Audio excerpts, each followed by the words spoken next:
Well, hi guys, it's that time. It's our Bible teaching snippet of the day. Well, I am getting exactly what I knew would happen when I started teaching this hot topic about whether God actually hates people enough that he would torture them for all eternity in a place of fire without any mercy on them ever. I knew I would get the indoctrinated church people who can only believe what they've been told to believe and have never studied church history, other Bibles prior to the King James that didn't even have the word hell in it, things like that, and even Bibles after the King James that went back to the original language and removed the word hell and put in the accurate words, which would be in the Old Testament Sheol, which is a place of the dead or even just simply a grave in the Old Testament. In the New Testament, that word is Hades, and that means exactly what the Old Testament Hebrew word Sheol means, but it's the Greek word Hades, meaning the place of the dead, the realm of the dead, or simply the grave.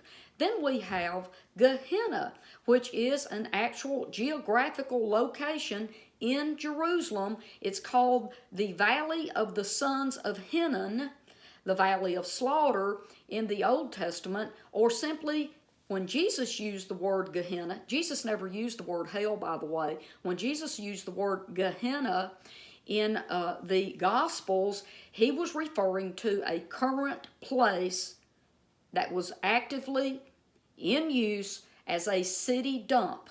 They put sulfur and brimstone into the valley so the fire could not go out. So when they threw dead animals or garbage refuse, even executed criminals, their bodies, it would burn it away and keep disease and sickness from spreading into the city. And then, of course, we have Tartarus in one place in the New Testament, and that's in 2 Peter. And Tartarus is not a place of fire. It is actually a prison, darkness, chains, and it's where the fallen angels, there's 200 of them, were being held until their day of judgment. I have a question for you just to think about today. If God is such an angry God and he believes in torturing and killing and it may be even burning people alive, and at some point they just don't exist anymore because they're annihilated, kind of like burning a log of fire in a fireplace and it just goes to ashes. Why didn't God just go ahead and zap those angels and kill them immediately? Why is he holding them there until a future time for them to answer to what they have done their day of judgment? It's just something to think about. So the next thing that I want to say here is that I am, when people get on my Facebook page and blow it up, calling me a heretic and going to all of this stuff, I am going to delete and hide their message or simply block them, because I'm not open to trying to sit here and spend hours and hours and hours typing out the same thing over and over again and get into endless hour-long, hours upon hour debates with people on a subject that I have spent over a year studying. I have studied every scripture. I study 125 different translations of the Bible. I've studied church history. I've studied where this doctrine of eternal torment and hell came from. I have studied all of this. And what I found is these folks that want to get in and just throw a bunch of rocks at me haven't spent 1 hour of their own time studying anything. They're just representing the person that told them what to believe. And I'm sorry, I'm not trying to be mean to anyone. I simply don't have time to play nitpick, verse snatch, rock throwing with folks that have not even listened to all of my teachings and don't understand the foundation that I'm building. You can't just snatch a 15-minute teaching and judge a person on that teaching. That's not fair. That's not even fair. So I'm going to keep my Facebook page cleaned up because of that, guys, okay? Anyone that wants to private message me and talk to me all they want to, please. I love to answer questions. And if you have a legitimate question, I am absolutely going to answer that. But I'm not going to get on an endless Facebook debate with anyone on this subject simply because I can't take 5 hours to try to uneducate and re-educate every single person that's been indoctrinated with the Roman Catholic doctrine of St. Jerome's Latin Vulgate Bible that St. Augustine around the 500 AD, the church, the Roman Catholic Church, started adopting. I don't have time to do that type of ministry to each and every individual person. And if they're not willing to watch videos or listen to what I've already taught or study on their own, you just have to go away and don't be mad. I'm not mad at anybody. I just don't have time to do that, okay? I spend a lot of time in ministry, and I do not have time to argue your indoctrinated church doctrine that God Himself could not change. Okay? No hard feelings there. But I do want to read this. I wrote this to a couple of different people.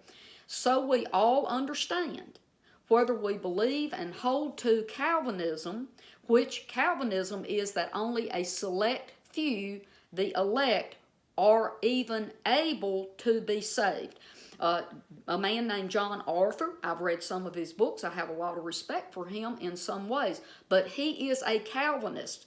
He believes that no one can be saved unless God has already predetermined for that to happen, and everybody else is born to die and go to hell. And I'm sorry, guys, I just don't see God as being that type of deity. He loves His entire creation. I've got hundreds and hundreds and hundreds of scriptures, and the Calvinists are cherry-picking what they're using. All belief systems can cherry pick what they believe and teach. Okay, so the next belief I want to talk about, so Calvinism is a belief system about who can or will be saved. The next belief is Arminianism, and that is about those who hear and respond to the gospel can be saved, possibly. They are given the opportunity, and depending on how they respond will determine whether or not they go to heaven or go to hell for all eternity. Now, so you understand, in America, you've got the Baptist, United Methodist, Pentecostal churches. There's a lot of different denominations that hold to Arminianism, okay? Now, inside these denominations that I've just spoke about, even in Calvinism, Arminianism, and even in what we call non-denominational churches, there's always people like me who actually believe that God will reconcile all people and all things to Himself in the end. They just cannot say that because every Christian in denominational churches tend to have a pocket full of rocks that they are happy to take out and throw at you, a fellow Christian, which is unbiblical, by the way. Universalism is usually what it's called, and that is sometimes very much misinterpreted, guys. Universalism does not say that all people are saved and that sin has no consequences and that there will be no judgment and everybody just gets their little free ticket to heaven. That is an over-exaggeration of the position of universal salvation or universal reconciliation. Universal reconciliation actually means that ultimately, either in this life or in the afterlife, Jesus will be the victor. Jesus will draw all things and all men, all creation to Himself, and He will ultimately win back over and get everything back in God. Everything will be reconciled, and some of it will take time. There will be a judgment. There will be a punishment with correction that will make the person see their error and see their lies so they can turn from that. And every person will be exposed to truth. And ultimately, God's entire creation will go back to the way it was in Genesis at creation, when all things will be made perfect again. Jesus says it himself, I make all things new. He doesn't say I kill some so I can make the rest new. Okay, just saying. So all things will be made new. All things will return to the way they were prior to Adam's rebellion. Adam, his sin, death, and Satan's plan will not triumph Jesus. Jesus is the victor, ultimately, and I'll tell you who believes this. The Eastern Orthodox churches believe this. We are considered Western churches, and we have been homeschooled by the Roman Catholic Church, and what's sad is most people don't even know that. Most people don't even know the roots of what they're believing came straight from a false religion called Roman Catholicism. The Eastern Orthodox churches never believed in eternal hell and punishment. They always believed in total reconciliation at some point, not necessarily in your lifetime, but or the person's lifetime, but ultimately it will all be reconciled to God the Father by Jesus the Son. The Eastern Orthodox churches has believed this for 2,000 years and have never shifted and changed what they believe. Okay? And one of the reasons is they're not using a corrupted Catholic Bible called the Latin Vulgate translations. The Latin Vulgate by St. Jerome is where our hell doctrine came from. Okay? And from him putting it in his Bible, St. Augustine, a Catholic priest, started teaching that, and that's what the Roman Catholic Church propagated. And here we are in the year 2000. That's what we believe here in the Western churches, because we're reading the Bibles that was passed down to us through the Roman Catholic Church. I pray this is making sense to you. So what I want to end with today, okay, I've explained the three different beliefs. Calvinism, only a select few, okay, and we love that because we're special and God loves us, but he don't love nobody else. Okay, and then Arminianism.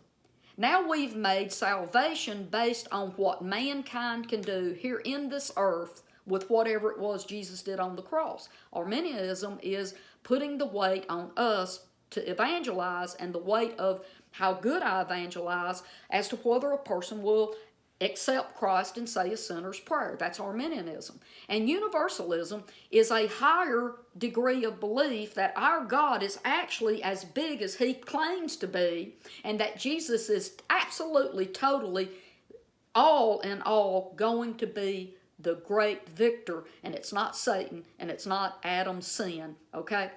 But I want to say this really, really quick.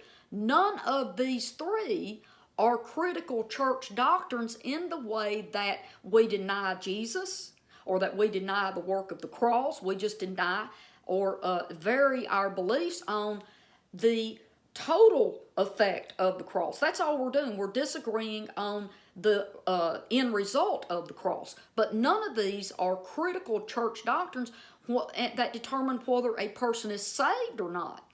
Really what it determines, guys, is our view and opinion of God. Okay? That is the huge effect there. Do we truly believe that God is truly good and he's going to reconcile everything and everyone back to its original condition, what he created it to be? And is he really that powerful? Does his love actually endure forever, or is it at the moment a person dies, it ends?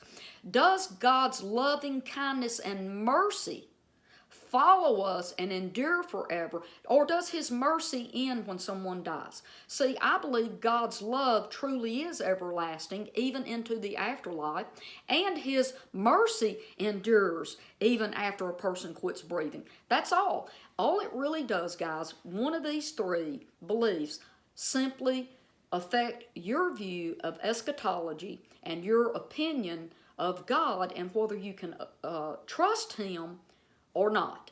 And I'm just going to go ahead and say it out loud. I trust him with his creation. I trust him with every person, every animal, every part of his beautiful creation. He made it, he has a plan, and he will ultimately make it back exactly the way He intended it. And us, we as humans, we absolutely will be made in His likeness and image, just like He started out with, okay? I love you, and I'm going to get back on this tomorrow. Bye-bye.